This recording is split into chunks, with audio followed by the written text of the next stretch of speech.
बिस्मिल्लाहिर्रहमानिर्रहीम। अस्सलाम वालेकुम नाज़रीन। करोड़ों दुरूद नबी पाक सल्लल्लाहु तआला अलैहि वसल्लम की ज़ात अक़दस पर। नाज़रीन, 5 आर्गन इंसान के अंदर ऐसे हैं जिन पे लाइफ सारी ज़िंदगी इंसान की सर्वाइव करती है, जिसमें सबसे पहले ब्रेन है जो दिमाग है इंसान का। दूसरे नंबर पे हार्ट है, दिल, लंग्स जो फेफड़े हैं।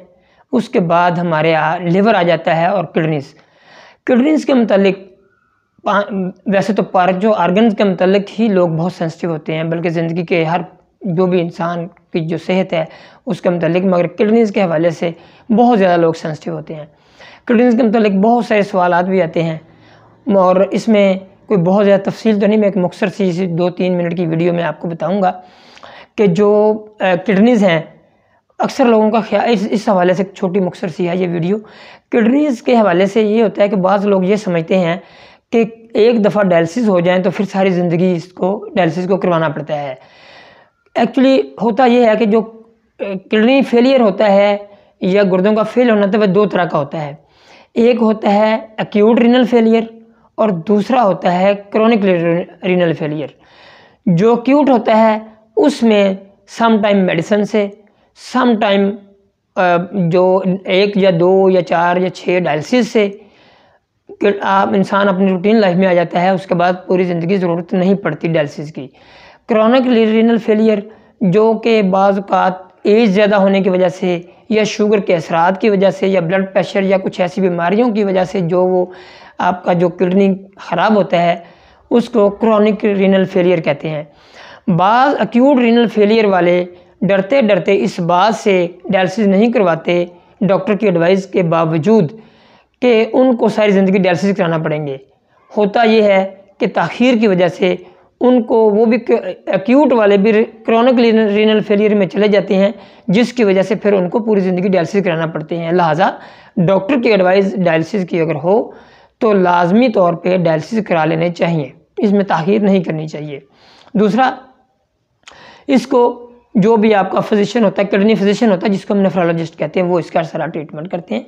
मगर यूरोलॉजिस्ट जो होते हैं, जो किडनी सर्जन होते हैं, वो ट्रांसप्लांट करते हैं। ट्रांसप्लांट के बहुत सारे मराहल हैं।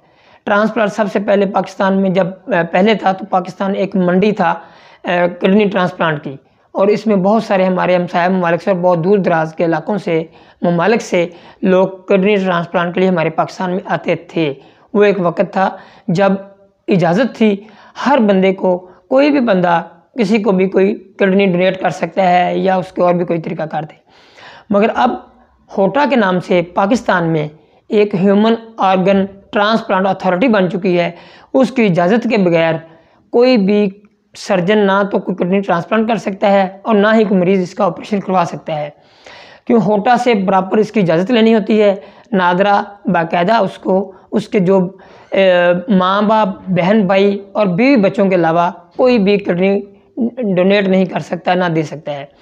होटा उसको वेरीफाई करता है, उसके सारे टेस्ट जितने भी होते हैं, टिश्यू टाइपिंग से लेके जो भी उसके रिलेटेड टेस्ट होते हैं, जो कि पेशेंट के और डोनर के दोनों के होते हैं, उसके बाद ह्यूमन जो ऑर्गन अथॉरिटी बनी हुई है वो इसको बाकायदा इजाज़त देती है और फिर ये कहीं जाके उसका किडनी ट्रांसप्लांट होता है। इसके आगे बहुत सारी ऐसी चीज़ें हैं। किडनी ट्रांसप्लांट के बाद आपको किस तरह की ट्रीटमेंट पूरी ज़िंदगी लेनी पड़ती है, डोनर को क्या करना पड़ता है, ये एक बहुत दूसरा सेगमेंट है। इंशाल्लाह इस पर फिर हम बात करेंगे।